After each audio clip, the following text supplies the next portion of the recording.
અઘોર નગારા વાગે ભાગ 1. લેખક મોહનલાલ અગ્રવાલ. પ્રકરણ 7. યોની પૂજા. અઘોરી ઝૂંપડીમાં દાખલ થયો. ક્રિસને પાછળ આવવા સંજ્ઞા કરી. ક્રિસ પણ ઝૂંપડીમાં દાખલ થઈ. મારા હૃદયના ધબકારા અવ્યવસ્થિત થવા લાગ્યા.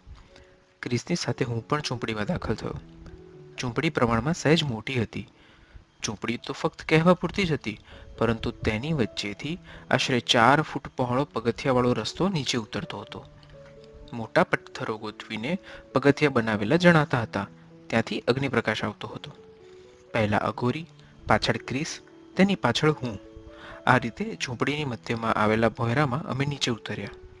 આ ભોંયરો 3-4 મોટી શિલાઓ ભૂતકાળમાં ક્યારેક તૂટી પડતા બખોલ જેમ ગોઠવાઈ ગઈ હતી તે કુદરતી પથ્થરોની બની ગયેલી ગુફા જેવો બખોલનો આ અઘોરીએ ગુપ્ત આવાસ પોતાના આશ્રય માટે બનાવી લીધેલો.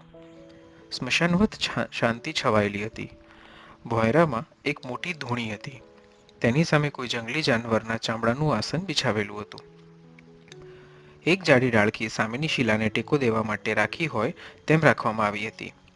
તેની જુદી જુદી શાખાઓને કાપી ખીંટી જેવો આકાર કરી તેમાં એક મોટી જોડી, 2-3 માનવ ખોપડી, એક નાનો ખડક ટાંગેલા હતા. ધૂણીમાં લાકડા સળગી રહ્યા હતા. તેના ધુમાડાના કારણે ચોતરફથી શિલાઓ વધુ કાળી બનેલી દેખાતી હતી. એક પ્રકારની વિચિત્ર વાસ આવી રહી હતી. જાણે કશી ચીજનો કહોવાટ થતો હોય તેવી આછી વાસ વાતાવરણમાં ફેલાયેલી હતી.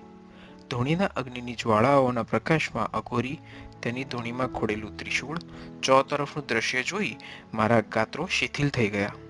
કંઈ જ સૂઝ પડતી ન હતી.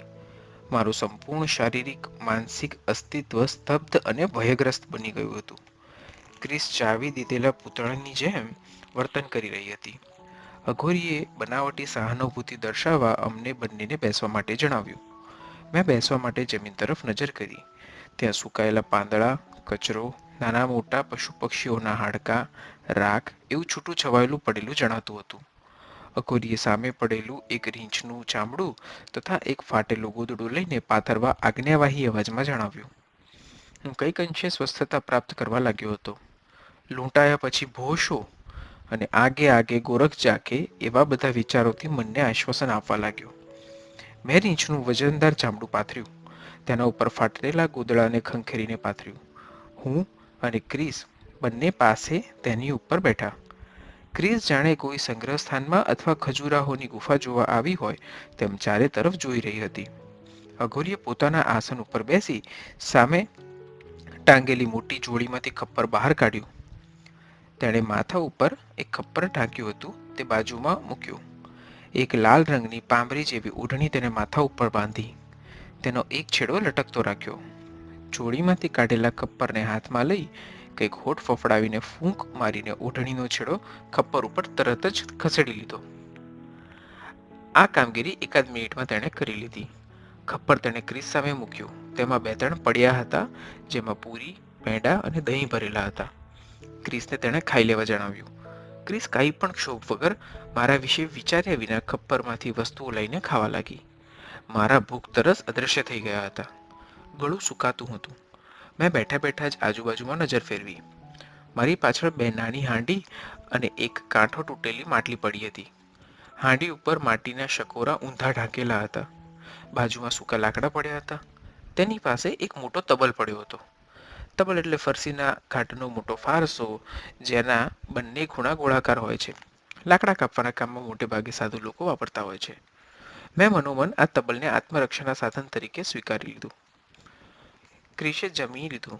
એ દરમિયાન અઘોરી તેના આસન પાસે પડેલા ડબલામાંથી તથા મોટી જોડીમાંથી તેલ, સિંદૂર, અડદ, કાળા તલ, કશાક પદાર્થનો ભૂકો એવો બધો સામાન ધૂણી પાસે મૂકવા લાગ્યો.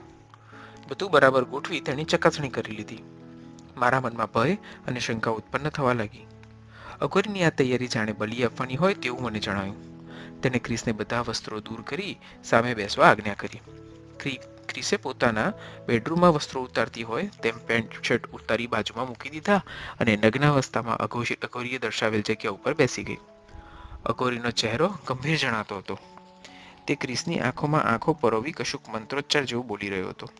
તેને જોઈ હું ભય તિરસ્કારની તીવ્ર લાગણી સાથે શૂન્ય મસ્તકે વિચારતો હતો કે હમણાં આ અઘોરી ભયાનક રૂપ ધારણ કરીને ક્રિસને તથા મને ખાઈ જશે, અગર તો ખડક લઈને બલિદાન ચડાવી દેશે. તેના ભયથી મારા અવયવો શિથિલ થઈ ઠંડા પડી ગયા હતા. સ્મશાનવત જંગલની શાંતિમાં પશુ પક્ષીઓના અવાજો આ વાતાવરણને વધારે ભયાનક બનાવી રહ્યા હતા. અઘોરીએ એક મુઠ્ઠીમાં હવિષ્ય દ્રવ્ય રાખી ડાબા હાથમાં ખોપડી પકડી કંઈક મંત્રો બોલી મોઢેથી જોરદાર શ્વાસ ખેંચીને આહુતિ આપી.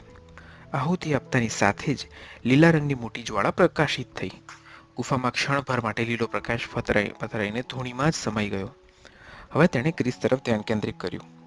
તેણે એક ઝીણા સફેદ દાણાની લાંબી માળા 2-3 આંટી કરીને પહેરી લીધી અને ઊભા થઈને લંગોટી તથા લંગોટી ઉપર બાંધેલ કાળા કપડાની ભેટ છોડીને બાજુ પર મૂકી દીધી. પોતે દિગંબર થઈને ધૂણી પાસે પોતાના આસન ઉપર ઊભા પગે ઉભડક બેઠો. મારી સહનશક્તિની સીમા આવી ગઈ હતી. ભય ક્રોધમાં ફેરવાઈ ગયો હતો. મેં પાછળ પડેલ તબલને સરકાવી મારી બાજુમાં ખેંચી લીધો. મેં મનોમન નક્કી કર્યું કે બાવો ક્રિસ સાથે અયોગ્ય વર્તન કરે તો ભલે જે કંઈ પરિણામ આવવું હોય તે આવે, પણ તેને પહેલા ગાયે પોંખી લેવો. આ દ્રઢ નિશ્ચયથી મારું મનોબળ એકાગ્ર થયું. હુમલાની સંપૂર્ણ તૈયારી સાથે હવે શું થાય છે તે જોવા લાગ્યો. અઘોરીએ ડાબા હાથ માહેની ખોપડીમાંથી મંત્રોચ્ચાર કરી ક્રિસ પર છંટકાવ કર્યો. ક્રિસનું શરીર આછી ધ્રુજારીથી ફરકવા લાગ્યું. અઘોરી સ્થિર નજરે ક્રિસને જોઈ રહ્યો હતો. ક્રિસ બંને હાથ ઊંચા કરી જુદી જુદી રીતે 2-3 રીતે હલાવી પૂર્વવત બેસી ગઈ. આ પ્રમાણે કરવાનું કારણ ક્રિસના શરીરમાં દાખલ થયેલ માધ્યમ દ્વારા અપાયેલો સંકેત હશે તેવું જણાતું હતું. અઘોરીએ પોતાની પાસે પડેલ સામગ્રી દ્વારા ક્રિસનું પૂજન કર્યું.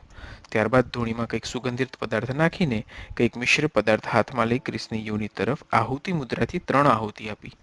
પોતાના બંને હાથ જોડી માથું જમીન પર ટેકવી પ્રણામ કર્યા.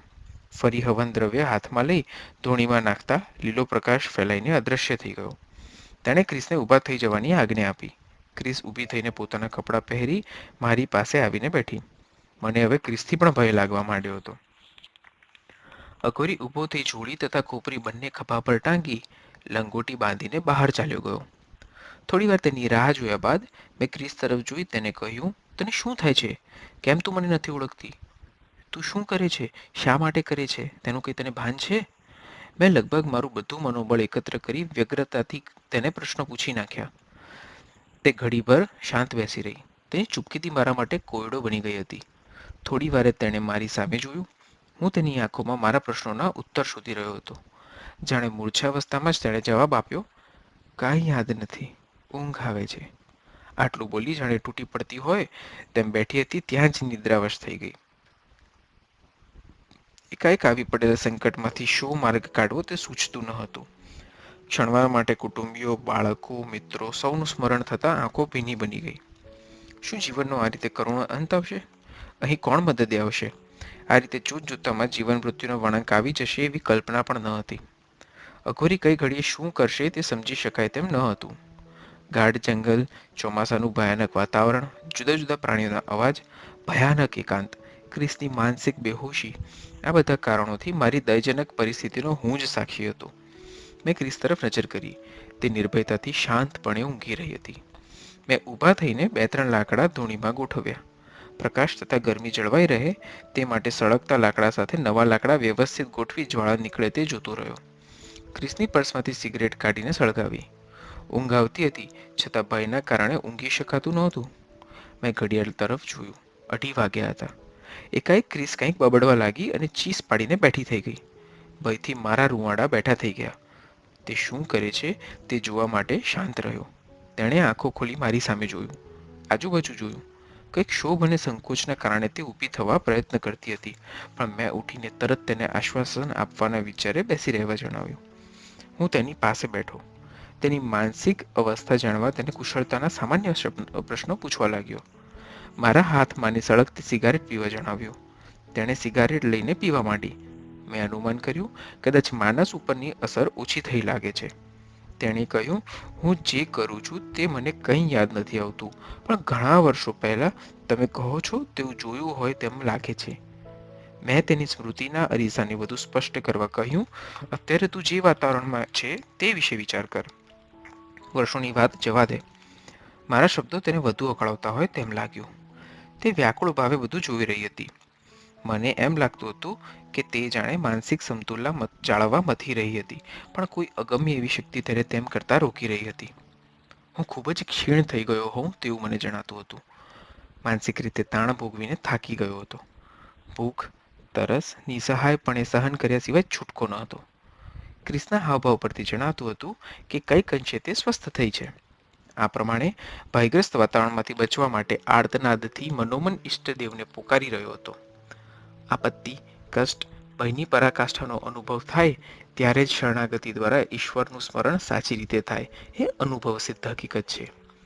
મેં અને ક્રિસે આ પ્રમાણે જ જાગતા ઊંઘતા સવારના 5 વગાડ્યા. આખી રાત કોઈ પણ જાતના હાનિકારક પ્રસંગ વિના પસાર થઈ હોવાથી મનને કંઈક અંશે સાંત્વન મળ્યું. સવારમાં આકાશની કિનારી પ્રકાશમય થવા લાગી. અઘોરી આવતો હોય તેવું જણાયું. તેની ભૂજામાં પહેરેલ તાંબાના કડા સાથે ખોપડી ભટકાવવાથી આવતો અવાજ તેના આગમનનું સૂચન કરતો હતો. તેના આગમનનો વિચાર આવતા જ શરીરમાંથી ભયની ધ્રુજારી ફરી વળી. ક્ષણે ક્ષણે હવે શું થશે એ પ્રશ્ન પર્વતની કાળમીંડ શિલા સમાન બનીને વિચારોની ગતિને અટકાવી દેતો હતો. અઘોરીએ ઝૂંપડીમાં આવીને અમારી તરફ નજર કરી. તેની નજર જાણે સળગાવી મૂકતી હોય તેમ મને જણાતી હતી. તે થોડીવાર ઊભો રહી ફરી બહાર ચાલ્યો ગયો. ધીમે ધીમે સૂર્યોદય થઈ રહ્યો હતો. પ્રકાશ ઝૂંપડીમાં આવતો હોવાથી ગુફામાં પણ અજવાળું થઈ રહ્યું હતું. 2-3 ચંદરડા ઠેઠ ગુફાની અંદર પડતા હતા, જે આશાના કિરણ સમા જાણે પ્રતિકરૂપ હતા. ફક્ત કાલ્પનિક આશ્વાસન સિવાય નક્કર બચાવ કાંઈ જ જણાતો ન હતો. સારું એવું અજવાળું થતાં હું ઊભો થયો. ક્રિસ પણ મારી સાથે ઉઠી. બહારની તરફ ધીમી અને સાવચેત ગતિથી મેં ડગલા માંડ્યા. હું અને ક્રિસ ઉપર આવીને ઝૂંપડીની બહાર નીકળ્યા. મેં ચારે તરફ નજર ફેરવીને જોયું. વાતાવરણ સ્વચ્છ અને શાંત હતું. આકાશમાં થોડા ઘણા વાદળો હતા. ભય જાણે હંમેશને માટે મનમાં સ્થિર થઈ ગયો હોય તેવું લાગ્યા કરતું હતું. અઘોરી આસપાસ છે કે નહીં તે જોવા માટે મેં લાંબે સુધી નજર દોડાવી. તેની હાજરી નહીં જણાતા મનને થોડી રાહત થઈ. સાથે અહીંથી ભાગી છૂટવા માટેનો વિચાર પણ જાગૃત થયો. કઈ દિશાથી આવ્યા હતા તે જોવા માટે મેં ચારે તરફ નજર ફેરવી. ઝૂંપડીથી ડાબી બાજુ ખુલ્લા મેદાન તરફથી અમે આવ્યા હતા તેવું જણાયું. સહેજ દૂર આવેલા પથ્થરો દ્વારા બનેલા કુંડ જેવા ખાડા પાસે જઈને મેં મોં ધોયું. તરસના કારણે પાણી પીધું. ક્રિસે પણ હાથ પગ મોં ધોઈ પાણી પીધું. મને ભૂખ લાગી હોવાથી મેં આજુબાજુ જોયું. જમણી બાજુ ઢોળાવના ખાડામાં એક ગુલરનું ઝાડ હતું. તેના પાકા ગુલર ખાવાનું વિચાર્યું. તે ખાડામાં સારા એવા પ્રમાણમાં નીચેના ભાગે ઉગેલું હતું. તેનો ઉપરનો ભાગ સીધો જ શિલાને અડીને છવાયેલો હતો. મેં સાવચેતીથી 10-15 પાકા ગુલર લઈ લીધા. મેં મૂકતા પહેલા ક્ષણવાર માટે અઘોરીની માયાનો વિચાર આવ્યો, પણ ભૂખ ખૂબ લાગી હોવાથી વધુ વાર વિચારી શકાય તેમ ન હતું. 6-7 ગુલર હું ખાઈ ગયો. 2-3 ક્રિસને પણ આપ્યા, તેણે પણ ખાધા, અને ગુલર ખાવાથી થોડી શાંતિ મળી. ક્રિસની માનસિક અવસ્થા કંઈક પ્રમાણમાં સ્વસ્થ જણાતી હતી. મેં મારા મનને આશ્વાસન આપવા માટે કલ્પના કરી, દિવસે કદાચ અઘોરીની ક્રિયાકર્મની અસર ઓછી થઈ જતી હશે. આ વિચારે ક્રિસને મારી પાછળ આવવા જણાવ્યું. તે મારી સાથે ચાલવા લાગી. મને કંઈક આંચા બંધાઈ કે હવે આ યાતનાગારમાંથી છૂટી શકાશે. મારો ઉત્સાહ વધ્યો. મેં સમયનો અને અઘોરીની ગેરહાજરીનો લાભ લઈ ભાગી છૂટવા માટે ક્રિસનો હાથ પકડી ઝડપથી ચાલવા માંડ્યો. હજુ માંડ થોડાક ડગલા ચાલ્યો હોઈશ કે એકાએક પેડુમાં સખત દુખાવો ઉપડ્યો. મારે ત્યાં જ ફરજિયાત બેસી જવું પડ્યું, અને તે દુખાવાના કારણે મને પસીનો વળી ગયો. બંને બાજુ દુખાવો એટલો જણાતો હતો કે જાણે હમણાં પ્રાણ નીકળી જશે. ક્રિસ મારી પાસે આવતા તે પણ મારી જેમ બંને હાથ પેડ ઉપર દબાવીને બેસી ગઈ. દુખાવાના કારણે તેનાથી ચીસ પડી ગઈ. ક્રિસની આ હાલત જોઈ મને તરત જ શંકા ગઈ કે આ અઘોરીની બાંધેલી હદ હોવી જોઈએ, જેથી અમે છટકી ન શકીએ. હું મહા મુસીબતે 2 ડગલા પાછો હટ્યો કે તરત જાણે કંઈ ન હોય તેમ દુખાવો બંધ થઈ ગયો. મેં ક્રિસનો હાથ પકડી મારી તરફ ખેંચી લીધી. તેણે પણ તરત જ રાહત અનુભવી. આ પ્રસંગથી હું ખૂબ હતાશ થઈ ગયો. બાવાની ક્રૂરતા પર ખૂબ ગુસ્સો ચડ્યો, પણ શું થાય? નિસહાય હતો. લથડતે પગલે પાછો ઝૂંપડી પાસે આવ્યો. ઝૂંપડીની બહાર પથ્થર ઉપર બેસી મારી નિસહાય પરિસ્થિતિ ઉપર વિચાર કરતા કરતા ગળગળો થઈ ગયો. આંખોમાં જળજળી આવી ગયા. મને જોઈ ક્રિસ પણ ઉદાસ થઈ ગઈ. આમ ઘણી વાર સુધી સૂનમૂન બેસી રહ્યો. હવે જીવનનો અંત નજીકના ભવિષ્યમાં છે. ક્યારે કઈ આપત્તિ ઊભી થશે તેની કલ્પના થઈ શકે તેમ ન હતું. ઘડીભર એવો વિચાર આવતો કે આ રીતે મોતને ઘાટ ઉતરવું તેના કરતાં બાવાને જ પૂરો કરવો શું ખોટું છે. અનેક વિચારોથી મારું માથું ભમી ગયું. કશો કકડાટ થતા મેં તે તરફ નજર કરી તો 3-4 નાના મોટા કાળા મોઢાવાળા વાંદરા કૂદાકૂદ કરી રહ્યા હતા. એક બે વાંદરાનું ધ્યાન અમારા તરફ જતા તેઓ નજીક આવવા લાગ્યા. ક્રિસ ભયથી એકદમ મારી બાજુમાં બેસી ગઈ, પણ મને એવો ભાસ થયો કે તેઓ મને ખબર અંતર પૂછવા અને મદદ કરવા આવી રહ્યા છે. થોડે દૂર અટકી જઈને તેઓ મારી સામે જોઈ રહ્યા. હું વિચારોની તંદ્રામાંથી જાગ્યો. થોડે જ દૂર બંને વાંદરા બેસીને અમારું નિરીક્ષણ કરી રહ્યા હતા. આ એકાંત અને નિસહાય વાતાવરણમાં વાંદરાઓ મને આશ્વાસનરૂપ જણાતા હતા. તેઓ જાણે મારા મનના ભાવ વાંચવાનો પ્રયત્ન કરી રહ્યા હતા. હું પણ મનોમન તેમને મદદ કરવા માટે જાણે વિનંતી કરી રહ્યો હતો. કોણ જાણે કેમ, પણ એ વાનરોની હાજરીથી આશ્વાસન મળી રહ્યું હતું. વાતાવરણ વારંવાર બદલાયા કરતું હતું. વાદળાઓની ઘટા છવાઈ જતા થોડા થોડા છાંટા આવવા લાગ્યા. તેથી હું અને ક્રિસ બંને ઝૂંપડીમાં ચાલ્યા ગયા. દિવસે પણ આ જગ્યા પહાડી વૃક્ષો, વાતાવરણ વગેરેના કારણે બિહામણી જણાતી હતી. બાવાનો ભય જાણે સર્વત્ર છવાઈ ગયેલો જણાતો હતો. આ પ્રમાણે બપોરનો સમય થઈ ગયો. એ દરમિયાન બાવો પથ્થરની પાછળના રસ્તા તરફથી આવતો જણાયો. હું સાવચેત થઈ તેની તરફ જોઈ રહ્યો. તે બેપરવાહીથી ઝૂંપડી તરફ આવી રહ્યો હતો. તેની સાથે મધ્યમ કદનો એક બકરો પણ હતો, જે તેની સાથે દોરાઈને આવી રહ્યો હતો. તેણે આવીને ઘડીભર મારી સામે જોયું. એકાદ બે ક્ષણ જોયા પછી તે ખંતું અને લુચ્ચું હસ્યો. તેનું હાસ્ય જાણે કહેવા માંગતું હતું કે અહીંથી જવા માટેનો એક જ રસ્તો છે, અને તે છે મૃત્યુ. એ સિવાય તમે છટકીને નહીં જઈ શકો. તેની સામે તિરસ્કાર ભરી એક દ્રષ્ટિ કરી હું બહારની તરફ ચાલ્યો ગયો. ક્રિસ પણ મારી પાછળ બહાર આવી ગઈ. બાવો તેની સાથે બકરાને લઈ ઝૂંપડીમાં દાખલ થઈ નીચેની ગુફામાં જતો રહ્યો. હું પરિસ્થિતિ વિશે ગંભીરતાથી વિચારી રહ્યો હતો. ક્રિસ વિશે તેમજ મારા અંગત જોખમ અને જવાબદારીના વિચારો અકળાવી રહ્યા હતા. ક્રિસ માનસિક રીતે સંપૂર્ણ અસ્વસ્થ હતી, કારણ કે એક વખત તેણે પોતાના સગાવાલાને યાદ કર્યા ન હતા. એક પણ પ્રશ્ન પોતાની સલામતી વિશે ઉચ્ચાર્યો ન હતો. વરસાદના છાંટા ઘણા જ ઓછા પ્રમાણમાં આવી રહ્યા હતા. થોડી ભૂખ લાગી હોવાથી ગુલરના ઝાડ પરથી થોડા ગુલર ઉતારી લાવ્યો. થોડા ગુલર ક્રિસને આપ્યા. તેણે ખાવા માટે શરૂઆત કરી ત્યાં બાવો ઝૂંપડીમાંથી બહાર આવ્યો. તેણે અમને બંનેને નજીક આવવા ઈશારાથી જણાવ્યું. મને ફરી મનમાં ભયની આશંકાઓ ઉઠવા લાગી. અમને બંનેને ગુફામાં જઈને બેસવા કહ્યું. અમે બંને રીંછના ચામડા ઉપર બેઠા. ઘડીભર ક્રૂર દ્રષ્ટિથી તે અમને બંનેને જોઈ રહ્યો. તેની દરેક ચેષ્ટાને હું ધ્યાનપૂર્વક જોઈ રહ્યો હતો. ગાંજાની ચલમ અગાઉથી તેણે તૈયાર કરીને રાખી હતી. તે તેણે સળગાવી, 2-3 દમ ખેંચ્યા, અને ત્યારબાદ અર્ધ ખુલ્લી આંખોથી મારી સામે જોઈને તે બોલ્યો, લો, દમ લગાવો. જાણે કોઈ પિશાચ કર્કશ અવાજે કૂવાના ઊંડાણમાંથી બોલતો હોય તેવો અવાજ સાંભળીને ભયની આછી ધ્રુજારી મારા આખા શરીરમાં ફરી વળી. મેં વિનયપૂર્વક ના પાડી. સાથોસાથ દીન સ્વરે અહીંથી રજા આપવા માટે યાચના કરી. બીજો કોઈ ઉપાય હતો નહીં, તેથી નમ્રતાનો આશરો લીધા સિવાય છુટકારો મળે તેવું ન હતું.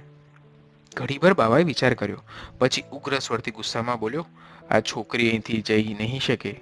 તારે જવું હોય તો તું જઈ શકે છે. મારે તારું કાંઈ કામ નથી. તેનો જવાબ સાંભળીને જાણે પહેલી વાર મારા અવયવો થીજી ગયા. બાવાને શો પ્રત્યુત્તર આપવો તે સમજાયું નહીં. થોડી વાર શાંત રહી ફરીથી તેને આજીતી કરતા જણાવ્યું કે ક્રિસના અહીં રહેવાથી હું આપત્તિમાં મુકાઈ જઈશ. ક્રિસને જીવન મૃત્યુના સંજોગોમાં છોડીને મારાથી જઈ શકાય નહીં. એ વાત મારા સ્વભાવની વિરુદ્ધ છે. માટે તમે દયા કરી અમને બંનેને મુક્ત કરો. અમે તમારો કોઈ ગુનો નથી કર્યો, પછી શા માટે અમને આવી યાતના આપો છો? પણ તેણે કાંઈ અસર ન થઈ. તેણે ગર્જના કરતા કહ્યું, હું તમને બંનેને સદાને માટે મુક્ત કરી દઈશ. હજુ એકાદ દિવસ થોભી જાઓ, પછી તમે હંમેશને માટે મુક્ત થઈ જશો. તમને કોઈ નહીં રોકે. અત્યારે તો ચૂપચાપ આ જમવાનું છે તે જમી લો. આમ કહી તેણે પાસે પડેલું ખપ્પર ક્રિસની સામે મૂક્યું. તેમાં શાક, પૂરી, મીઠાઈ, ભજીયા વગેરે ખાદ્ય સામગ્રી હતી. ક્રિસને ભૂખ લાગી હોવાથી તેણે જમવાનું શરૂ કરી દીધું. હું ચૂપચાપ બેસી રહ્યો. હવે જીવનની મુદત પણ નક્કી થઈ ગઈ હતી. નિસહાય અવસ્થામાં વિચારોનો જબરો વંટોળ ચડવા લાગ્યો. ભય, ચિંતા, થાકના કારણે અર્ધબેભાન અવસ્થામાં જ ઊંઘી ગયો. એકાદ કલાક પસાર થયો હશે કે ક્રિસે મને જગાડીને બહાર જવા જણાવ્યું. મેં ચારે તરફ નજર કરીને જોયું તો બાવો ન હતો. હું મહા મુસીબતે ઉઠી શક્યો. હું અને ક્રિસ બંને ગુફાની બહાર આવ્યા. સાંજનો સમય નજીક હતો. સૂર્યનો રંગ ફિક્કો સોનેરી જણાતો હતો. તે ડૂબવાની તૈયારી કરી રહ્યો હતો. સૂર્યને જોતા જોતા હું ગળગળો થઈ ગયો. શું આ ડૂબતો સૂર્ય મારા ડૂબતા જીવનનો સંકેત છે? શું કાલે સવારે સૂર્ય દર્શન નહીં થાય? ક્રિશ શૂન્ય ભાવે મને જોઈ રહી હતી. ધીમે ધીમે સાંજનું વાતાવરણ છવાઈ ગયું. રહ્યા સહ્યા કિરણો પણ ચાલ્યા ગયા. ઠંડી પણ લાગવા માંડી હતી. હું અને ક્રિસ ગુફામાં ચાલ્યા ગયા. ધૂણી સળગી રહી હતી. તેમાંના લાકડા સંકેલીને સરખા મૂકી તેમની પાસે જ બેઠો. ક્રિસ થોડે દૂર બેઠી. ક્ષણે ક્ષણે ભય વધતો જતો હતો. ક્યારે અઘોરી આવશે અને શું થશે તે સિવાય કોઈ વિચાર મનમાં આવતો ન હતો. મેં ગુફામાં ચારે તરફ ઝીણવટથી નજર કરી. સામેની શિલા પાસે પડેલા 2-3 હાંડલા તરફ મારું ધ્યાન ગયું. મેં નજીક જઈ તેને ખોલવા માટે હાથ લંબાવ્યો. એક ક્ષણ માટે વિચાર આવ્યો, કંઈ આપત્તિ સર્જાશે તો? વળી બીજી ક્ષણે વિચાર્યું કે આથી વધારે આપત્તિ બીજી શું આવી શકવાની હતી. ધીરેથી માટલું ખોલ્યું. તેમાં 20-25 જેટલા પગના નાળા ગોઠવીને મૂક્યા હતા. તે બધાનો ઉપરનો ભાગ પોલો માટીથી છાંદી દઈને બંધ કરેલો હતો. તે હાડકાના પોલાણમાં કંઈક ભર્યું હશે તેવું મેં અનુમાન કર્યું. બીજા હાંડલામાં જોયું તો તેમાં બળેલા હાડકાં, તૂટેલી બળેલી માનવ ખોપડીની નાની કરચો, રાખ અને નાના મોટા માનવદાંત પડેલા હતા. આ દ્રશ્ય જોઈ મારા શરીરમાં ધ્રુજારી વાપી ગઈ. વિચાર આવ્યો કે આ બધા મારા પહેલા અહીં આવેલા કમનસીબ માણસોના અવશેષો હોવા જોઈએ. બાવાની આવી ક્રૂરતા નિર્દયતા ઉપર મને ખૂબ ગુસ્સો આવ્યો. ત્રીજું માટલું ખોલવા આગળ વધું ત્યાં તો ગુફાની ઉપર ઝૂંપડીમાં બાંધેલો બકરો જોરશોરથી બે બે એવું કરવા લાગ્યો અને બંધનમાંથી છૂટવા માટે ધમપછાડા કરવા લાગ્યો. ક્રિસ ઊભી થઈને એકદમ મારી પાસે આવી. એકાએક આ પ્રસંગ કયા ભયનું સૂચન કરી રહ્યો છે તે ઝડપથી વિચારી રહ્યો હતો. આજુબાજુ જોઈને પેલા તબલને હાથમાં લીધો. ત્યાં બહારની બાજુએ ભારે વજનદાર પગલાં નજીક આવતા હોય તેવું જણાયું.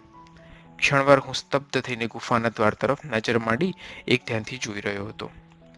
વિચારો પૂર ઝડપે આવજા કરી રહ્યા હતા. શું કોઈ જંગલી જાનવર હશે? શું બાવો કોઈ નવી આપત્તિનું સર્જન કરી રહ્યો છે? કે કોઈ માયાવી દ્રશ્ય હાજર થવાનું છે? બકરો વધુ જોરથી છૂટવા માટે પ્રયત્ન કરવા લાગ્યો. જે પ્રયત્નમાં તે સફળ થયો અને ગુફા તરફથી આવતા પ્રકાશ આવતો હોય બકરાએ ગુફામાં જ પડતું મૂક્યું. તેની પાછળ જ એક જોરદાર છીંકોટો સંભળાયો. મેં અનુમાન કરી લીધું કે આ રીંછ જ હોવું જોઈએ. મેં સ્વરક્ષા માટે ધૂણીમાંથી સળગતું લાકડું ઉપાડી લીધું. ક્રિસ મારી પાસે ઊભી હતી. તેને પણ એક લાકડું ઉપાડી લેવા કહ્યું, પણ તે ભયથી વ્યાકુળ હતી. તે કાંઈ કરી શકી નહીં. એ દરમિયાન મેં એક હાથમાં તબલ અને બીજા હાથમાં સળગતું લાકડું રાખીને ગુફાના દ્વાર તરફ ધ્યાન કેન્દ્રિત કર્યું. થોડા થોડા ગુરગુરાટ અને છીંકોટા સહિત એક મોટું ખખડધજ રીંછ ગુફાના ઉપરના દ્વાર પાસે આવીને રોકાયું. તે અંદર આવવા માટે જાણે વિચારી રહ્યું હતું. અંદર આવવા માટે તેનું ભારેખમ શરીર નડતર રૂપ હતું. સાથે ધૂણીનો પ્રજ્વલિત અગ્નિ રીંછ માટે ભયરૂપ હતો. મેં ગણતરી કરી લીધી કે જો આ રીંછ જ હશે તો અંદર નહીં આવી શકે. બન્યું પણ એમ જ. તેણે આગળના 2 પંજા પગથિયા ઉપર મૂકીને પ્રયત્ન કરી જોયો, પણ પોતે ફસાઈ જશે એ વાત તેના ધ્યાનમાં આવી જતા તેણે પોતાની ડોક લાંબી કરીને અંદર જોવા માટે પ્રયત્ન કર્યો. જ્યારે મને બરોબર અંદાજ આવી ગયો કે તે અંદર નહીં જ આવી શકે એટલે રાહત અનુભવી. સળગતું લાકડું લઈને આગળ વધ્યો અને તેણે લાંબી કરેલી ડોકથી દૂર રહી તેના મોઢા પાસે સળગતો ભાગ દબાણપૂર્વક પટકાડ્યો. મારી શકાય એવી જગ્યા જ ન હતી. સળગતું લાટકું પટકાવવાથી તેનો મોઢાનો તથા નાકનો ભાગ દાઝ્યો હોવાથી તે ઝડપથી પાછું હટી ગયું અને ઝૂંપડીની બહાર તરફ ચાલ્યું ગયું. તેના ગયા પછી થોડી રાહત અનુભવી, પણ ભય તો દૂર ન જ થયો. આ પ્રસંગથી થોડી હિંમત જાણે એકઠી થઈ, પણ બાવાએ ઉચ્ચારેલ શબ્દો સતત ભયગ્રસ્ત બનાવી રહ્યા હતા. મેં ક્રિસને સમય અંગે પૂછ્યું. તેણે જણાવ્યું, 8:30 થયા છે. મેં નિસાસો મુક્ત વિચાર્યું, હવે સમય નજીક આવતો જાય છે. થોડી વારથી ત્યાં બાવાના આવવાનો પરિચિત અવાજ સંભળાયો. મેં તબલને સાવચેતીપૂર્વક શિલા સાથે ટેકવીને મૂકી દીધો. બાવો ઝૂંપડીમાં દાખલ થઈને ગુફામાં આવ્યો. તેની સાથે પાંદડાના બનાવેલા 2-3 પડ્યા હતા. થોડા બીજા પડીકા હતા. તે બધી સામગ્રી તેણે પોતાના આસન પાસે મૂકી. ચારે બાજુ નજર ફેરવી લીધા બાદ મારી સામે જોઈને કંઈક બબડ્યો, પણ હું સમજી શક્યો નહીં. તેણે ધૂણીમાંથી 2-3 મોટા લાકડા ગોઠવ્યા અને કંઈક તૈલી વનસ્પતિ નાખી, જેથી અગ્નિજ્વાળા ઝડપથી લાકડાને સળગાવવા લાગી. અગ્નિના પ્રકાશમાં બાવાનું ભયાનક રૂપ જણાતું હતું. તે ધ્યાનપૂર્વક આસન ઉપર બેસીને દરેક ચીજો વ્યવસ્થિત ગોઠવીને મૂકી રહ્યો હતો. ધૂણીની સામે એક શણગારેલું રેશમી આસન ગોઠવ્યું હતું. જુદા જુદા હળદર, ચૂના તથા કંકુના આકારો બનાવ્યા. અડદ તલ સરસવના કુંડા ગોઠવીને મૂક્યા. પીળા કરેણના ફૂલ, તેની માળા બધું ગોઠવવા લાગ્યો. આ બધી તૈયારી જાણે બલિદાનની હોય તેવું મને જણાતું હતું. તેની બધી ક્રિયાઓ હું વિસ્મયથી જોઈ રહ્યો હતો. સંપૂર્ણ તૈયારી થઈ ગયા પછી તે પોતાના આસન ઉપર બેઠો. સૌ પ્રથમ તેણે પોતાની જોડીમાંથી કંઈક દ્રવ્ય કાઢીને મંત્રોચ્ચાર કરીને ધૂણીમાં હોમ્યું. એક ઘેરા લીલા રંગનો પ્રકાશ ચારે બાજુ ક્ષણવાર ફેલાઈ ગયો. બાવો વધુ ગંભીર બન્યો. તેણે બકરા તરફ જોઈને હાથના ઈશારાથી નજીક આવવા કહ્યું. જાણે ઈશારાથી સમજી ગયો હોય તેમ બકરો નજીક આવીને ઊભો રહ્યો. મને ખૂબ આશ્ચર્ય થયું. બાવાએ એક પીળા કરેણના ફૂલની માળા બકરાને પહેરાવીને ચાંદલો કર્યો.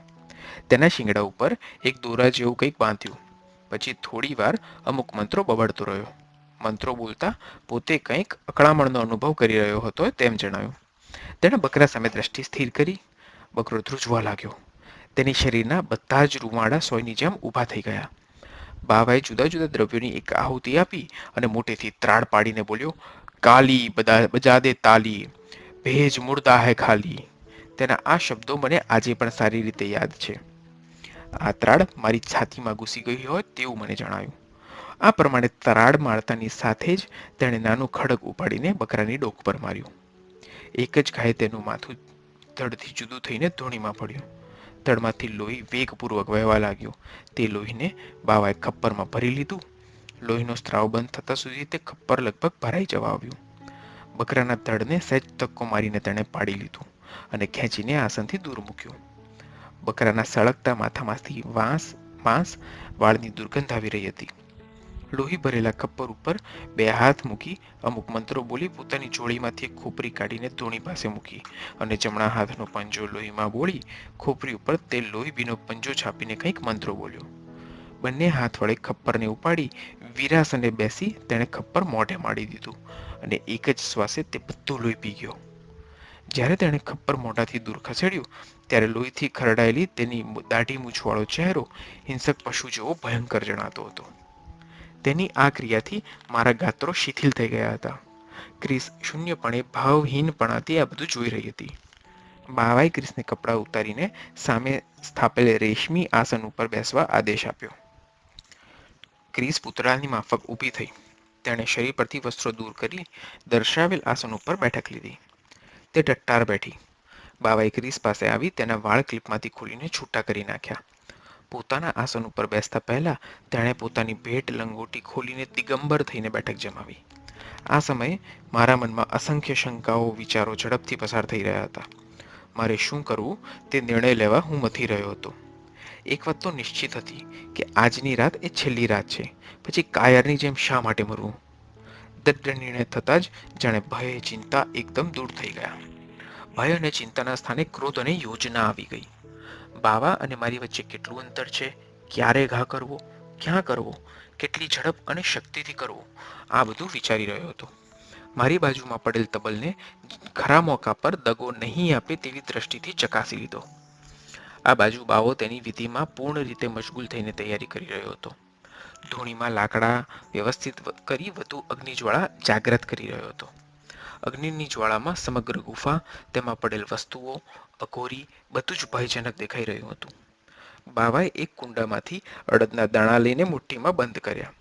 કંઈક મંત્રો ભણી મુઠ્ઠીને ફૂંક મારી અને ખોલી નાખી. મંત્રેલા અડદના દાણા મુઠ્ઠી ખોલતાની સાથે જ માખી ઉડી જાય તેમ ઉડીને ગુફાની બહાર ચાલ્યા ગયા. ત્યારબાદ તેણે ગંભીરતાથી ક્રિયાઓ શરૂ કરી. ક્રિસને ચાંદલો કરી પીળા કરણના ફૂલોની માળા પહેરાવી. જુદા જુદા દ્રવ્યો ધૂણીમાં હોમતો જતો હતો અને ક્રિસની સામે નજર સ્થિર કરીને જોઈને પૂજન કરી રહ્યો હતો. ઘણીવાર સુધી આ વિધિ ચાલુ રહી. આશરે કલાક પછી તેણે જુદા દ્રવ્યોથી યોની પૂજન વિધિ શરૂ કરી. એ વિધિ પૂર્ણ થયે તેણે થેલામાંથી એક દારૂની બાટલી કાઢીને ખોલી. તેમાંથી અમુક દારૂ ખોપરીમાં કાઢી બંને હાથ વડે ખોપરી પકડીને તે દારૂની આહુતિ ધૂણીમાં આપી રહ્યો હતો. તે આહુતિ આપવાથી ધૂણીની જ્વાળા એકદમ પ્રજ્વલિત થઈને ઊંચે સુધી ગઈ અને ક્રિસનું શરીર ધ્રુજવા લાગ્યું. મેં અગાઉ જોયેલા બકરાની ક્રિયામાં આ છેલ્લું દ્રશ્ય હતું. મેં વિચાર્યું, હમણાં ક્રિસની ગરદન ઉપર ખડકનો ઘા થશે અને માથું ધૂણીમાં જઈ પડશે. હવે વિચાર કરવાનો સમય નથી, નહીં તો મોડું થઈ જશે. બાવો સ્થિર નજરે ક્રિસની આંખોમાં જોઈ રહ્યો હતો. મેં તરત નીચે વળીને તબલ ઉપાડી લીધો. આગળ વધીને ઘા કરવાની તૈયારી કરું છું ત્યાં ક્રિસે બંને હાથ પહોળા કરી ભયંકર હાસ્ય કર્યું, જે સાંભળીને હું ધ્રુજી ઉઠ્યો. અઘોરી બાવ તરત માથું નમાવીને વારંવાર નમસ્કાર કરવા લાગ્યો. ક્રિસની આંખો જાણે અંગારા વરસાવી રહી હોય તેવી જણાતી હતી. બાવો ઊભો થયો. તેણે ક્રિસને ફરતે 3 પ્રદક્ષિણા કરી ફરી તે આસન ઉપર આવીને બેઠો. ક્રિસનું મોઢું લાલ અને તેજસ્વી જણાતું હતું. બાવાએ મારી તરફ તેની પીંગળી આંખો દ્વારા એક વેધક દ્રષ્ટિ કરી. હું ક્ષણવાર ખળભળી ઉઠ્યો. તેણે મોટા ઉગ્ર અવાજથી કહ્યું, બહાર જા, મારે વચન લેવા છે. મેં નક્કી કરી લીધું કે હવે છેલ્લો ખેલ ખેલી લઉં. મેં તેને તુચ્છ સમજીને જવાબ આપ્યો, તારો સમય પૂરો થઈ ગયો છે. સાવધાન થા. એટલું કહેતાની સાથે જ મારા ક્રોધે અને ધીરજે મર્યાદાઓ છોડી દીધી. મેં આગળ વધીને તબલનો પૂરી તાકાતથી ઘા કર્યો. તેણે કલ્પના પણ નહીં કરી હોય કે આ રીતે મારા તરફથી વર્તન થશે. તેથી તે માનસિક રીતે તૈયાર ન હતો. છતાં પ્રતિકાર કરવા માટે તેણે ઝડપથી ખડગ ઉપાડી લીધું. પણ તે પહેલા મારો ઘા તેના ઉપર બેસી ગયો હતો.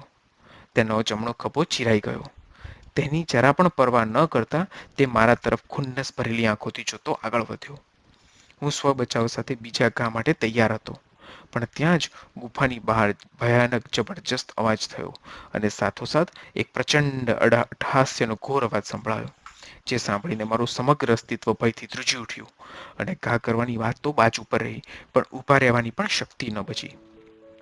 એ અવાજ અને અટ્ટહાસ્ય થતાં જ ક્રિશ બેહોશ થઈને ઢળી પડી. આ જોઈને બાવો ગાંડાની માફક ગુફાની બહાર દોડી ગયો, પણ ક્ષણભરમાં શું બની ગયું તે હું સમજી શક્યો નહીં. મેં ક્રિસ તરફ જોયું, તે અચેતન પડી હતી. ધૂણીની પાસે જ હોવાથી મેં તેને ઉંચકીને દૂર સુવડાવી.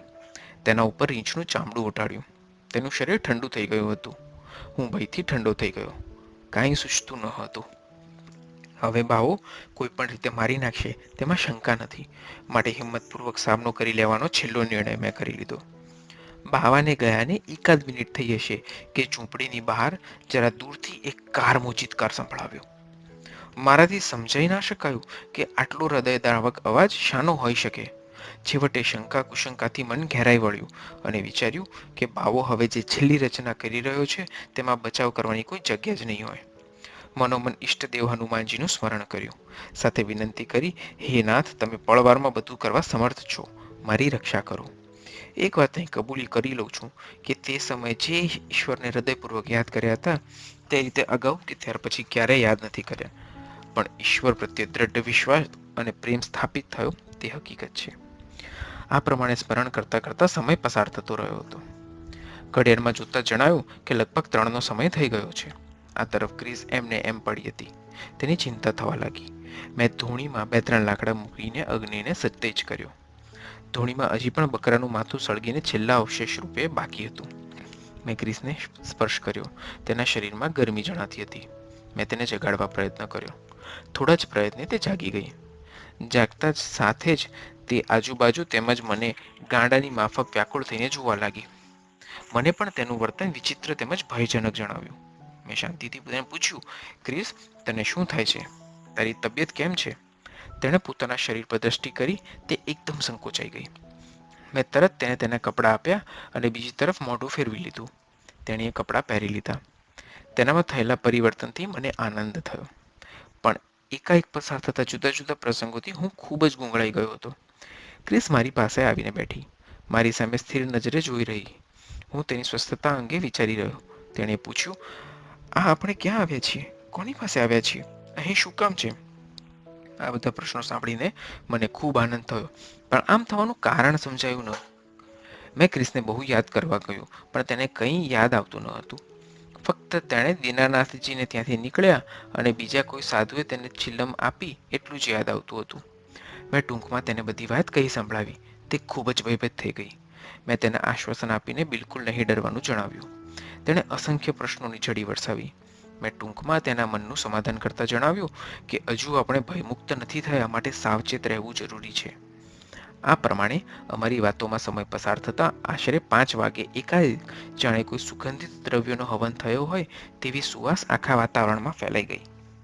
મને સમજાયું નહીં આ શા કારણે બન્યું, તે પણ મન એકદમ નિર્ભય બની ગયું હોય તેટલું સ્પષ્ટપણે અનુભવ્યું. મનોમન એવો પણ સંકલ્પ થયો કે ઈશ્વરે પ્રાર્થના સાંભળીને અહીંથી છુટકારાનો માર્ગ તૈયાર કરી દીધો હોવો જોઈએ. આ પ્રમાણે વિચારોમાં તથા વાતોમાં સવાર થનવાના ચિહ્નો શરૂ થયા. પવનની સુગંધ, ઉષાનો આછો પ્રકાશ ધીમે ધીમે વધુ પ્રકાશિત થઈ રહ્યો હતો. નવું જીવન મળ્યું છે તેવું લાગતું હતું. સારા પ્રમાણમાં અજવાળું થતાં હું અને ક્રિસ બહાર નીકળ્યા.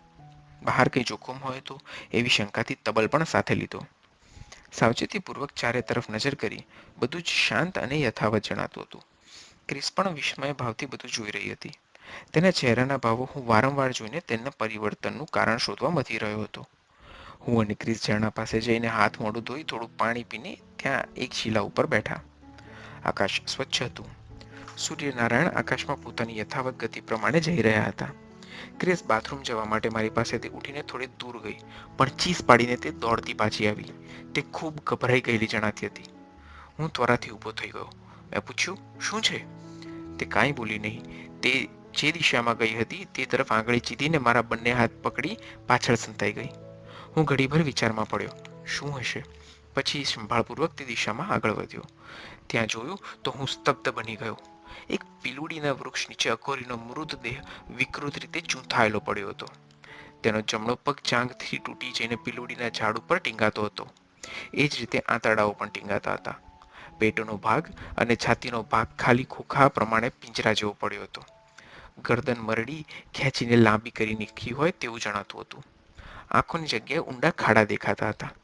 ચારે તરફ સુકાઈ ગયેલા લોહીના ડાઘા પડેલા જણાતા હતા. ક્રિસનો હાથ પકડી પાછા ડગલા પડતો હું તરત ઝૂંપડી પાસે આવ્યો. એકદમ ઝડપથી અંદર જઈ બૂટ કપડાં બધું વ્યવસ્થિત પહેરી બંને આ યાતનાગારમાંથી ભાગી છૂટવા તૈયાર થઈને બહાર આવ્યા. બહાર મૂકેલો તબલ હાથમાં લઈને ઝડપથી બંને ચાલી નીકળ્યા. પેલી બાંધેલી હદ આવી એટલે ક્ષણવાર હું રોકાયો. પછી પગ મૂકીને ખાતરી કરી જોઈ, પણ કાંઈ તકલીફ નહીં થવાથી ઉત્સાહ એકદમ વધી ગયો. સાવચેતીપૂર્વક નવેળી પસાર કરી અમે ઉપર ચડી ગયા. ઉપરનો ખડકવાળો વિસ્તાર પસાર કરી જંગલના ભાગમાં દાખલ થયા. મેં ક્રિસને જણાવ્યું, કોઈ કેડી દેખાય તો તે અંગેનું ધ્યાન રાખજે. અમારી સામે કોઈ રસ્તો, દિશા, નિશાન કંઈ હતું નહીં. ફક્ત ભાગી છૂટવા સિવાય બીજો કોઈ વિચાર પણ આવતો ન હતો. કઈ દિશામાં જવું તે નક્કી કરવું મુશ્કેલ હતું. અત્યારે તો શક્ય તેટલી ઝડપે નાસી છૂટ્યા સિવાય કોઈ વિચાર આવતો જ નહીં. ઘણે દૂર આવ્યા પછી થાકીને ઊભા રહ્યા ત્યારે ચારે તરફ જંગલ અને પહાડીઓ સિવાય કંઈ જણાતું ન હતું. હવે વ્યવસ્થિત રીતે રસ્તો શોધીને આગળ વધવા વિચાર્યું, પણ યાદશક્તિ કામ આપતી ન હતી. માનસિક ત્રાસ ભોગવીને વિચારશક્તિ પણ મંદ થઈ ગઈ હતી. જંગલ વિસ્તાર છોડીને શહેરી વિસ્તારમાં આવવાની પ્રબળ ઈચ્છા હતી, પણ રસ્તો સૂચતો ન હતો. ક્યારેક ઝાડીમાંથી પસાર થતા હતા, ક્યારેક ખડકવાળો રસ્તો, તો ક્યારેક જંગલ આવતા જતા હતા. ચોક્કસ દિશા પકડાતી ન હતી. રસ્તાની શોધમાં બપોરનો સમય થઈ ગયો, પણ રસ્તો ન મળ્યો. ક્રિસ થાક અને કંટાળાને કારણે રોવા જેવી થઈ ગઈ. હું પણ અકળામણ અને મૂંઝવણ અનુભવી રહ્યો હતો. આસમાન સે ગિરે ઓર ખજૂર પે લટકે તેવો ઘાટ થયો હતો. છતાં પણ આગળ વધી જતા હતા. ક્રિસને તરસ લાગી હોય વારંવાર પાણી માટે કહેતી હતી. નાના મોટા ખાડાઓમાંથી પાણી ભરેલું હતું, પણ કાદવ, માટી, પાંદડાથી ઢોળાયેલું હોય પી શકાય તેવું ન હતું. સમય પસાર થતો ગયો. મને ફરી ચિંતા થવા લાગી કે સાંજ થઈ જશે અને રસ્તો નહીં મળે તો શું થશે. ક્રિસ ખૂબ ભયભીત થઈ ગઈ હતી. હિંસક પ્રાણીઓનો પણ ભય હતો. ક્યાંક તેમના ચિહ્નો પણ જોવામાં આવતા હતા. હવે શું કરવું એ સમજાતું ન હતું. ખૂબ વિચાર કરી જોયો, પણ રસ્તા અગર કેડી વિશે કોઈ અણસાર જણાયો ન હતો. ફરી નિરાશાએ મને ઘેરી લીધો. ખૂબ થાકી જવાથી એક સપાટ પથ્થર ઉપર હું અને ક્રિસ બેઠા. હું ચારે તરફ જોઈને નિરીક્ષણ કરી રહ્યો હતો. સાથે એ પણ વિચારી રહ્યો હતો કે કદાચ રસ્તો ન મળે તો કોઈ ઊંચું ઝાડ શોધી કાઢવું જેનાથી રાત્રિ પસાર થઈ શકે. આવી ગડમથલમાં હતો ત્યાં જ સામેની ઝાડીમાંથી એક સ્ત્રી બહાર નીકળીને પસાર થતી જણાઈ. થોડે દૂર હોવાથી મેં જોરથી બૂમ પાડી તેને ઊભા રહ્યા કહ્યું. તે બાઈ કઠિયારણ હોય તેવું લાગ્યું. મારવાડી વણઝારાની વેશભૂષામાં તે જણાઈ હતી. માથા પર નાની ભારી મૂકેલી હતી. એક હાથમાં નાની કુહાડી હતી. તેને જોઈને આનંદનો પાર ન રહ્યો. હું અને ક્રિસ લગભગ દોડતા જ તેની પાસે પહોંચી ગયા. ત્યાં જઈને ફરી હું શંકામાં અટવાયો. અહીં જંગલમાં આ દેખાવડી યુવાન સ્ત્રી એકલી કઈ રીતે હોઈ શકે? શું આ બીજી કોઈ આપત્તિ છે કે ખરેખર કઠિયારણ બાઈ જ છે? મેં સાવચેતીપૂર્વક તેને પ્રશ્ન કર્યો, તમે આવા ગાઢ જંગલમાં લાકડા વીણવા આવો છો કે તમારું આટલામાં જ રહેઠાણ છે? તે ઘડીભર મારી સામે જોઈ રહી. તેણે સામો પ્રશ્ન કર્યો, તમે અહીં શું ભૂલા પડીને તો નથી આવી ગયા ને? મેં તેને ઉત્તર આપ્યો, હા, અમે ખરેખર રસ્તો ભૂલી જઈને અટવાઈ ગયા છીએ. તમે રસ્તો બતાવો તો ખૂબ આભાર માનીશું. તેણી અમારી સામે જોઈને પાછળ આવવા કહ્યું. મારી હજી શંકા દૂર થઈ ન હતી. હું તેની દરેક ચેષ્ટાનું ધ્યાનપૂર્વક અવલોકન કરી રહ્યો હતો. સાથે એ પણ વિચારતો હતો કે હુઈ હે વહી જો રામ રચી રાખા, કો કરી તરફ બઢાવે શાખા. પાછળ ચાલતા ચાલતા આશરે 15 મિનિટ બાદ એક કાચા રસ્તા ઉપર અમે આવી ગયા. ત્યાં તેણે અટકીને જણાવ્યું કે આ રસ્તા ઉપર ચાલ્યા જાઓ. આગળ જઈને ડાબી બાજુ વળશો ત્યાં ઢાળવાળો રસ્તો આવશે. તે સીધો આબુ વિસ્તાર તરફ જાય છે. મેં તેને સાથે આવવા માટે વિનંતી કરી, પણ તેણે ઘેર જવાનું મોડું થશે તેવું કારણ આપીને સાથે આવવાની અનિચ્છા દર્શાવી. મેં તેનો હૃદયપૂર્વક આભાર માન્યો અને ખિસ્સામાંથી પર્સ કાઢીને તેમાં હતી તેટલી નોટો તેને આપવા હાથ લંબાવ્યો. તેણે પૈસા લેવાની ના પાડી. મેં વિનંતીથી આગ્રહ કરીને પૈસા આપી દીધા. આશરે 2:30નો સમય થઈ ચૂક્યો હતો. હું અને ક્રિસ ઝડપથી ચાલવા લાગ્યા હતા. કાચો રસ્તો આગળ જઈને ડાબી તરફ વળતો હતો. ત્યાંથી જ ઢાળ ઉતરતા આશરે 1/2 કિલોમીટર દૂર આબુનો શહેરી વિસ્તાર દેખાવા લાગ્યો. શહેરી વિસ્તાર જોઈને અમે બંને ખૂબ પ્રસન્ન થયા. મેં ઈશ્વરનો ખૂબ આભાર માન્યો. શહેરી વિસ્તાર જોઈને ચાલવાની ઝડપ વધી ગઈ. થોડી જ વારમાં મ્યુનિસિપાલિટીની હદ પાસે આવી ગયા. ત્યાં એક પહાડી નાળાના ઢોળાવમાં તબલનો આભાર માનીને નાળામાં જ તેને છોડી દીધો.